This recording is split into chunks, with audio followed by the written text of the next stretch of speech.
Hello guys, welcome back our channel. ನಮ್ಮ ಚಾನಲಲ್ಲಿ ಪೈಥಾನ್ದು complete course launch ಮಾಡಿದ್ದೀವಿ. ಇನ್ನೂ ನನ್ನ ಚಾನಲ್ನ ಯಾರು ಸಬ್ಸ್ಕ್ರೈಬ್ ಮಾಡಿಲ್ಲೋ ಪ್ಲೀಸ್ ಹೋಗಿ ಸಬ್ಸ್ಕ್ರೈಬ್ ಮಾಡಿ. ಇವತ್ತಿನ ವೀಡಿಯೋದಲ್ಲಿ ನಾವು VS ಕೋಡ್ನ ಮತ್ತು ಪೈಥಾನ್ನ ನಮ್ಮ ಲ್ಯಾಪ್ಟಾಪಲ್ಲಿ ಹೇಗೆ ಇನ್ಸ್ಟಾಲ್ ಮಾಡೋದು ಮತ್ತು ನಾವು ನಮ್ಮ ಫಸ್ಟ್ ಪ್ರೋಗ್ರಾಮ್ನ ಪೈಥಾನಲ್ಲಿ ಇವತ್ತು ಬರೆಯೋಣ. ಬನ್ನಿ ತಡೆ ಹಾಕಿ ವಿಡಿಯೋ ಸ್ಟಾರ್ಟ್ ಮಾಡೋಣ.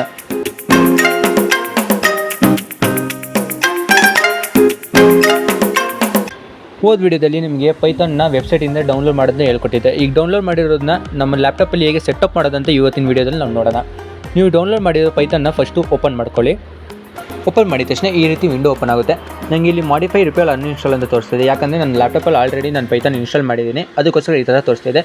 ನಿಮಗೆ ಇಲ್ಲಿ ಇನ್ಸ್ಟಾಲ್ ಅನ್ನೋದು ಇಂಥಲ್ಲಿ ಕ್ಯಾನ್ಸಲ್ ಅಂತ ಐತೆ, ಅದು ಪಕ್ಕ ನಿಮಗೆ ಇನ್ಸ್ಟಾಲ್ ಅನ್ನೋದು ಒಂದು ಆಪ್ಷನ್ ತೋರಿಸುತ್ತೆ. ನಿಮಗೆ ಇದೇ ಥರ ಸೇಮ್ ಬಟ್ ಸ್ವಲ್ಪ ಡಿಫ್ರೆಂಟಾಗಿ ಕಾಣಿಸುತ್ತೆ. ಇಲ್ಲಿ ಇನ್ಸ್ಟಾಲ್ ಅನ್ನೋದು ಆಪ್ಷನ್ ಇರುತ್ತೆ, ಅದು ಕ್ಲಿಕ್ ಮಾಡೋಕ್ಕಿಂತ ಮುಂಚೆ ಇಲ್ಲೊಂದು ನಿಮಗೆ ಚೆಕ್ ಬಾಕ್ಸ್ ಕೊಟ್ಟಿರ್ತಾರೆ, ಅಲ್ಲಿ ಪಾತ್ ಅನ್ನೋ ಒಂದು ಆಪ್ಷನ್ ಕೊಟ್ಟಿರ್ತಾರೆ. ಅದ್ರ ಮೇಲೆ ಕ್ಲಿಕ್ ಮಾಡಿಬಿಟ್ಟು ನೀವು ಇಲ್ಲಿ ಇನ್ಸ್ಟಾಲ್ ಅಂತ ಪ್ರೆಸ್ ಮಾಡಿದ ತಕ್ಷಣ ನಿಮ್ಮ ಪೈಥಾನ್ ನಿಮ್ಮ ಲ್ಯಾಪ್ಟಾಪಲ್ಲಿ ಇನ್ಸ್ಟಾಲ್ ಆಗುತ್ತೆ. ಇನ್ಸ್ಟಾಲ್ ಆಗಿದ ತಕ್ಷಣ ಇದು ಇನ್ಸ್ಟಾಲ್ ಆಗಿದೆಯೋ ಇಲ್ಲ ಅಂತ ಚೆಕ್ ಮಾಡೋದು ಹೆಂಗೆ ಅಂದರೆ, ಜಸ್ಟ್ ನಿಮ್ಮ ಲ್ಯಾಪ್ಟಾಪಲ್ಲಿ ಕಮಾಂಡ್ ಪ್ರಾಂಪ್ಟ್ನ ಓಪನ್ ಮಾಡ್ಕೊಳ್ಳಿ. ಅದು ಓಪನ್ ಮಾಡಬೇಕಾದ್ರೆ ಜಸ್ಟ್ ನೀವು ವಿಂಡೋಸ್ ಆರ್ನ ಪ್ರೆಸ್ ಮಾಡಿದ್ರೆ ಕಮಾಂಡ್ ಪ್ರಾಂಪ್ಟು ಒಂದು ಓಪನ್ ಆಗುತ್ತೆ. ಅಲ್ಲಿ ನಿಮಗೆ CMD ಅಂತ ಟೈಪ್ ಮಾಡಿಬಿಟ್ಟು ಎಂಟರ್ ಒತ್ತಿದ ತಕ್ಷಣ ಈ ರೀತಿ ಕಮಾಂಡ್ ಪ್ರಾಂಪ್ಟ್ ಓಪನ್ ಆಗುತ್ತೆ. ಇಲ್ಲಿ ನೀವು ಪೈಥಾನ್ ಅಂತ ಟೈಪ್ ಮಾಡಿ ಪ್ರೆಸ್ ಮಾಡಿದ್ರೆ ಪೈಥಾನ್ 3.12.4 ವರ್ಷನ್ ಅಂತ ಈ ಥರ ತೋರಿಸಿದ್ರೆ ನಿಮ್ಮ ಲ್ಯಾಪ್ಟಾಪಲ್ಲಿ ಪೈಥಾನ್ ಇನ್ಸ್ಟಾಲ್ ಆಗಿದೆ ಅಂತ ಅರ್ಥ. ಇಲ್ವಾ ಪೈ ಅಂತಾರೆ ಟೈಪ್ ಮಾಡ್ಬಿಟ್ಟು ನೋಡಿ, ಯಾಕಂದರೆ ಒಂದೊಂದ್ಸಲಿ ಪೈಥಾನ್ ಅಂತ ವರ್ಕ್ ಆಗುತ್ತೆ, ಒಂದೊಂದ್ಸಲಿ ಪೈ ಅಂತ ವರ್ಕ್ ಆಗುತ್ತೆ. ಸೊ ಆ ರೀತಿ ನಿಮ್ಗೆ ತೋರಿಸಿಲ್ಲ ಅಂದರೆ ನೀವು ಕ್ಲಿಯರಾಗಿ ನೀವು ಪೈಥಾನ್ನ ಇನ್ಸ್ಟಾಲ್ ಮಾಡಿಲ್ಲ ಅಂತ ಅರ್ಥ. ನಿಮಗೆ ಆ ರೀತಿ ಪ್ರಾಬ್ಲಮ್ ಬಂದರೆ ನಾನು ಕಮೆಂಟ್ ಬಾಕ್ಸಲ್ಲಿ ಕಮೆಂಟ್ ಹಾಕಿ, ನಾನು ಅದ್ರ ಬಗ್ಗೆ ಸೊಲ್ಯೂಷನ್ ನಿಮ್ಗೆ ಹೇಳ್ತೀನಿ. ಆ್ಯಂಡ್ VS ಕೋಡ್ ಕೂಡ ಅಷ್ಟೇ, ನೀವು ಡೌನ್ಲೋಡ್ ಮಾಡಿರೋ ಫೈಲ್ ಮೇಲೆ ಡಬಲ್ ಕ್ಲಿಕ್ ಮಾಡಿ ಓಪನ್ ಮಾಡ್ಕೊಳ್ಳಿ. ಓಪನ್ ಮಾಡಿದ್ಮೇಲೆ ಅದು ಕೆಳಗೆ ನೆಕ್ಸ್ಟ್ ಅಂತ ಒಂದು ಆಪ್ಷನ್ ಇರುತ್ತೆ, ಅದ್ರ ಮೇಲೆ ಕ್ಲಿಕ್ ಮಾಡ್ಕೊಂಡು ಹೋಗಿ ಲಾಸ್ಟಲ್ಲಿ ಇನ್ಸ್ಟಾಲ್ ಬರುತ್ತೆ ಅಂತ ಕ್ಲಿಕ್ ಮಾಡಿ. ಇನ್ಸ್ಟಾಲ್ ಬಂದಿದ ತಕ್ಷಣ ಅದರಲ್ಲಿ ಇನ್ಸ್ಟಾಲ್ ಅಂತ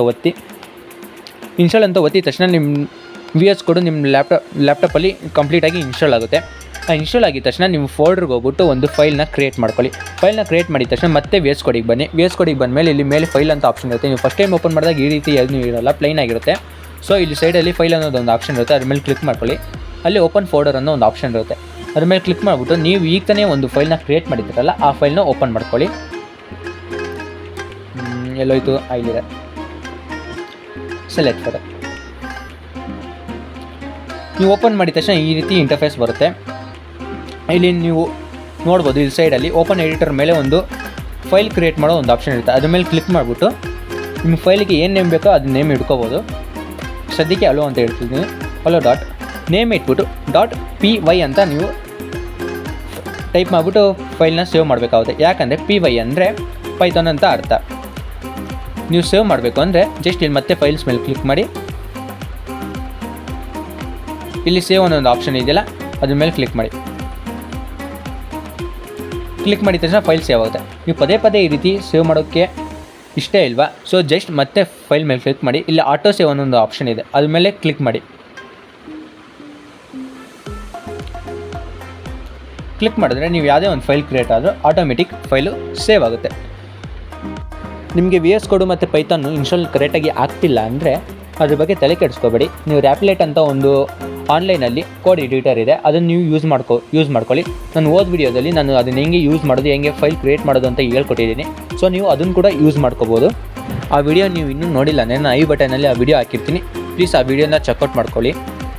ಈಗ ನೀವು ಪೈಥಾನ್ನ ಈ ರೀತಿ ಫೈಲ್ನ ಕ್ರಿಯೇಟ್ ಮಾಡಿದ ತಕ್ಷಣ ಇಲ್ಲಿ ನೀವು ಒಂದು ಎಕ್ಸ್ಟೆನ್ಷನ್ನ ಡೌನ್ಲೋಡ್ ಮಾಡ್ಕೋಬೇಕಾಗುತ್ತೆ. ನೀವು ಇಲ್ಲಿ ಸ್ವಲ್ಪ ಬಂದ ಮೇಲೆ ಇಲ್ಲಿ ಸ್ಕ್ವೇರ್ ಬಾಕ್ಸ್ ಥರ ಒಂದು ಆಪ್ಷನ್ ಇದೆಯಲ್ಲ, ಇದ್ರ ಮೇಲೆ ಕ್ಲಿಕ್ ಮಾಡ್ಕೊಳ್ಳಿ. ಕ್ಲಿಕ್ ಮಾಡಿದ್ಮೇಲೆ ಇಲ್ಲಿ ಪೈಥಾನ್ ಅಂತ ಟೈಪ್ ಮಾಡಿ. ಇಲ್ಲಿ ಬರೋ ಫಸ್ಟ್ ಪೈಥಾನ್ ಅಂತ ಒಂದು ಆಪ್ಷನ್ ಇದೆಯಲ್ಲ, ಇದನ್ನು ನೀವು ಡೌನ್ಲೋಡ್ ಮಾಡ್ಕೊಳ್ಳಿ. ಇದಾಗಿದ್ದ ತಕ್ಷಣ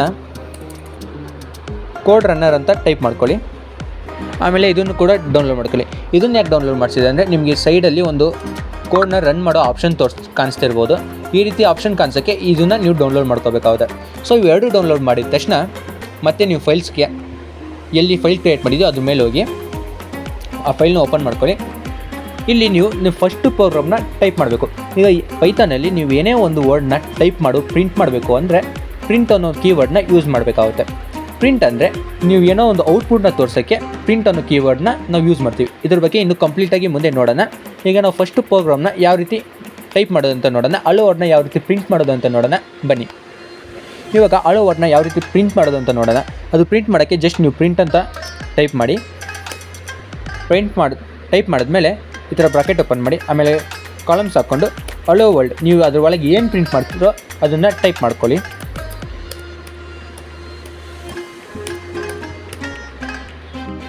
ಟೈಪ್ ಮಾಡಿದ್ಮೇಲೆ ಈಗ ಇಲ್ಲಿ ಒಂದು ರನ್ ಆಪ್ಷನ್ ಕಾಣಿಸ್ತಿದೆಯಲ್ಲ ಅದ್ರ ಮೇಲೆ ಕ್ಲಿಕ್ ಮಾಡ್ಕೊಳ್ಳಿ.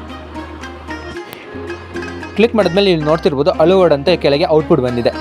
ನೋಡಿದ್ರಲ್ಲ, ಪೈಥಾನಲ್ಲಿ ಹೆಂಗೆ ಒಂದು ಸಿಂಗಲ್ ಲೈನ್ ಕೋಡ್ ಬರ್ಬಿಟ್ಟು ಹಲೋ ವರ್ಡ್ನ ಪ್ರಿಂಟ್ ಮಾಡಿದ್ದೀವಿ. ಅದೇ ನೀವು ಇದೇ ಕೋಡ್ನ ಬೇರೆ ಪ್ರೋಗ್ರಾಮಿಂಗ್ ಲ್ಯಾಂಗ್ವೇಜಲ್ಲಿ ಬರೀಬೇಕು ಅಂದಿದ್ರೆ ಅಟ್ಲೀಸ್ಟ್ 6 or 5 ಲೈನ್ಸ್ನ ಕೋಡ್ ನೀವು ಬರೀಲೇಬೇಕಾಗ್ತಿತ್ತು. ಅದಕ್ಕೋಸ್ಕರನೇ ಪೈಥಾನ್ ಈಸಿ ಅಂತ ಹೇಳೋದು. ಮುಂದಿನ ವಿಡಿಯೋದಲ್ಲಿ ಬೇರೆಯವ್ರು ಬರೆದಿರೋ ಕೋಡ್ನ ನಮ್ಮ ಕೋಡಲ್ಲಿ ಯಾವ ರೀತಿ ಯೂಸ್ ಮಾಡೋದು ಅಂತ ನೋಡೋಣ. ಆ್ಯಂಡ್ ಒಂದು ಮಸ್ತಾಗಿರೋ ಪ್ರಾಜೆಕ್ಟ್ ಕೂಡ ಮುಂದಿನ ವೀಡಿಯೋದಲ್ಲಿ ಮಾಡಿಸ್ತಾ ಇದ್ದೀನಿ. ಸಿಗೋಣ ಮುಂದಿನ ವೀಡಿಯೋದಲ್ಲಿ. ಇನ್ನೂ ನನ್ನ ಚಾನಲ್ ಯಾರು ಸಬ್ಸ್ಕ್ರೈಬ್ ಮಾಡಿಲ್ಲ ಪ್ಲೀಸ್ ಸಬ್ಸ್ಕ್ರೈಬ್ ಮಾಡಿ, ಲೈಕ್ ಮಾಡಿ, ಶೇರ್ ಮಾಡಿ, ನಿಮ್ಮ ಫ್ರೆಂಡ್ಸ್ಗೂ ಈ ವಿಡಿಯೋನ ಶೇರ್ ಮಾಡಿ. ಸಿಗೋಣ ಮುಂದಿನ ವೀಡಿಯೋದಲ್ಲಿ.